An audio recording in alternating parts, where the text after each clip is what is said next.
Upozornění. V tomto videu se objevuje jedna kólie. A tato žirafa. Ani jedna z nich není moje, akorát jsem prostě do toho videa chtěla hrozně použít. Půjčila jsem si je od kamarádky, takže mi nepište, jestli vám je vymění. A i kdyby byly moje, tak bych je vám stejně nevyměnila, takže tak.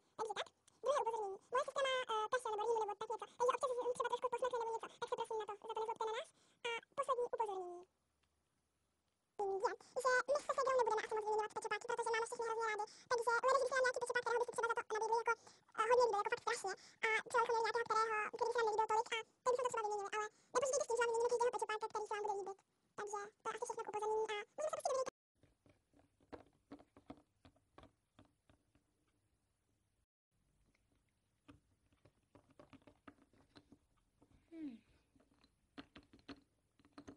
Hej Segra, neměla bys něco natočit? Já vážně netuším. Asi ano, už jsem dlouho nic nevydala. Nebo ne zas tak dlouho, ale asi bych už měla. Ale co?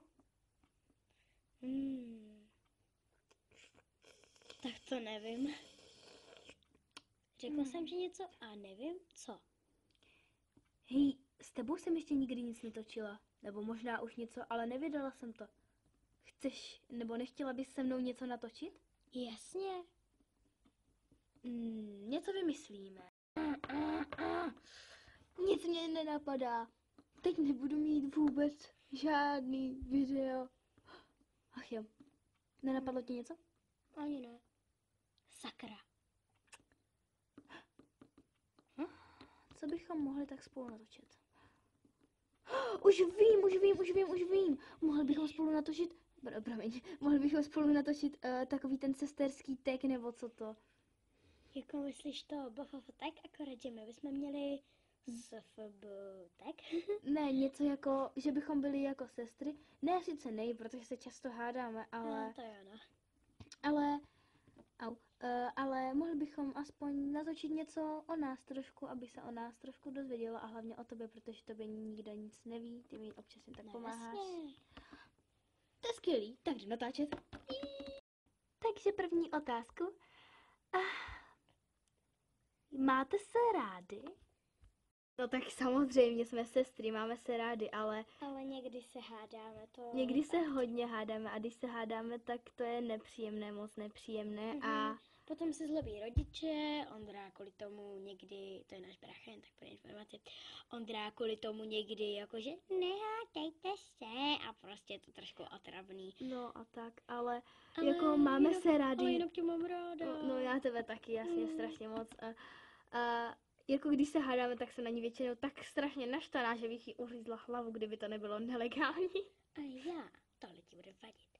Já bych ti ukradla všechny pečopáky, Bože, pomoc, zloděj! Oblíbený youtuber či youtuberka, kterého máte buď společného, anebo se vám líbí obou aspoň trochu a musí být s LPS. No, společnou podle mě máme LPS Nalu, tu hrozně sledujeme, nebo tak, jsme strašný faninky. A LPS Lucku taky docela sledujeme. Jo, tu jsme sledovali hodně, když natáčela ten Forever. A já ji teď sleduju hodně na tom Best Friends, to se mi strašně líbí ten nápad. Jo, mně se to taky líbí, akorát, že jsem viděla první díl a nevím, jestli vydala i ten druhý, já tam tak často moc nechodím na ten YouTube. Jo, a nevydala. A která se líbí asi spíš mně, tak to nevím, mně se líbí ještě z anglických youtuberek se mi líbí Sofia GTV, nevím, jak se to čte, nebo jak bych to měla přečíst správně, aby jsem někoho neurazila, ale LPS Hana. Mně se líbí, ona je z LPS, ale natáčí music videa, LPS Ace. Ježiš, to se mi taky líbí, jsem na něj úplně zapomněla. A LPS Nela se mi extra líbí. A ještě se mi líbí jedna slovenská, jmenuje se LPS Viva, mám takový pocit? Jo, LPS Viva. A LPS and MH Girl asi tak nějak. Tak to neznám. No to ti potom ukážu, když tak. No, tak, no. A bez LPS? No tak bez jako Little Spečopáků, youtubeři, to sledujeme obě dvě, tak Hogi Hoňák, ne? Jo. Vidraila jsme sledovali a asi budeme ještě nadále sledovat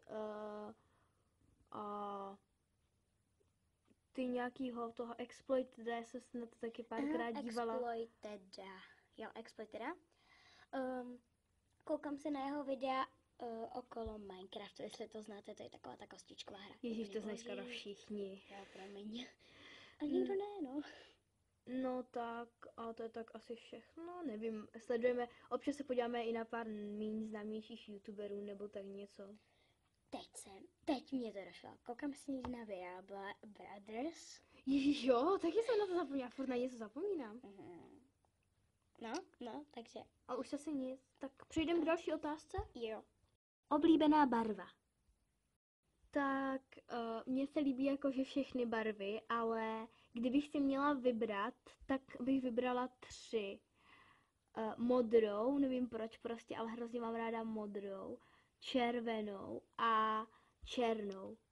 A černou mám hlavně ráda nosím černou, protože na ní není nic vidět, když se ušpiní. Nebo takhle, bílá je vidět na ní, ale není třeba jako na bílé, když se trošku otřeš někde, já nevím, si sedneš a dostane se ti to na triko, tak prostě to je vidět víc než na černé. Na černé si toho všimneš až později, nebo jako lidi si toho všimnou až později, no prostě ráda nosím černou.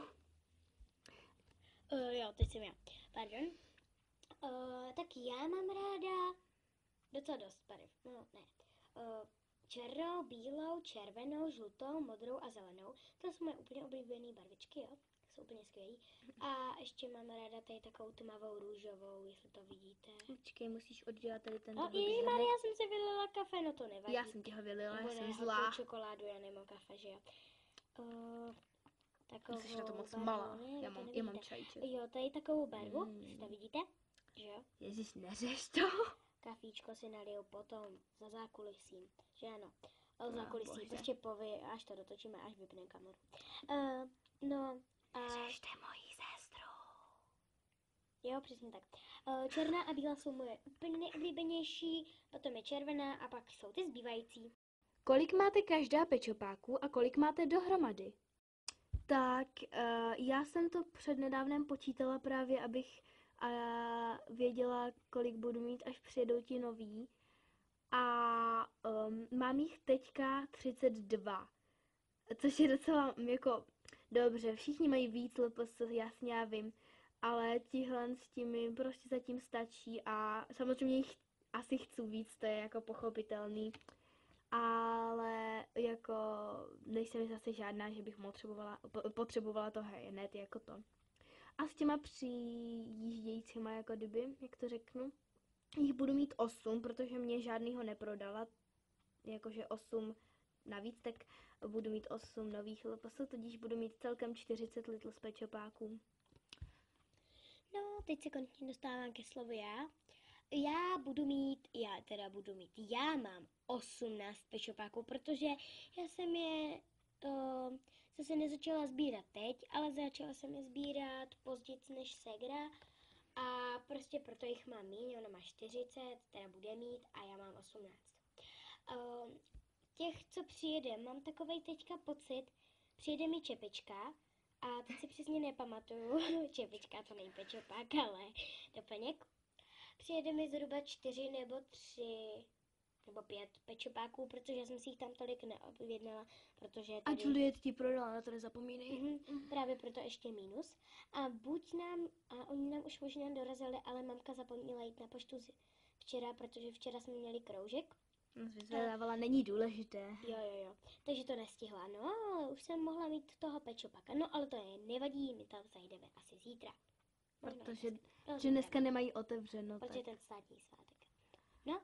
Tak a přejdeme k další otázce zase. Jo. Nejoblíbenější Little Pečopak, pokud máte nějakého společného, tak toho společného, pokud máte každá svého, tak každá svého. Jo, takže já začnu.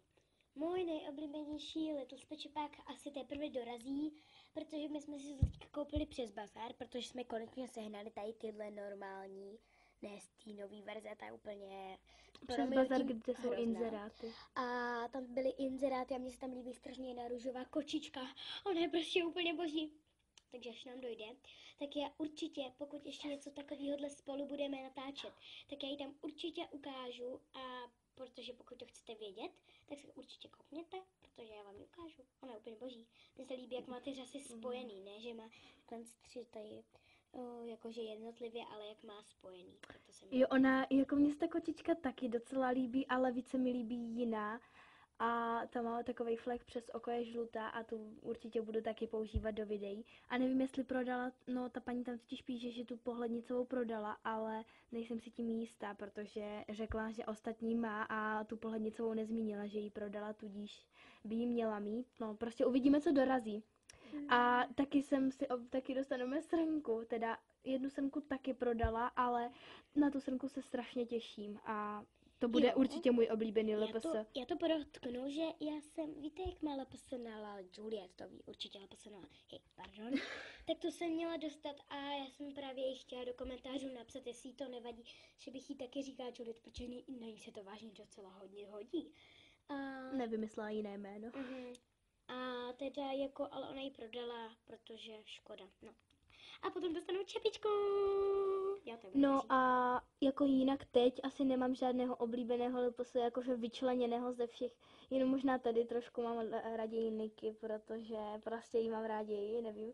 Ale jako mám všechny jinak stejně ráda, protože jich ještě nemám tolik, takže tak. No. A já mám asi nejraději to, ježišimaria. Ty Já mám asi nejraději tohohle pečepáka, ale mám ráda všechny stejně hlavně, ale tohle mám nejraději.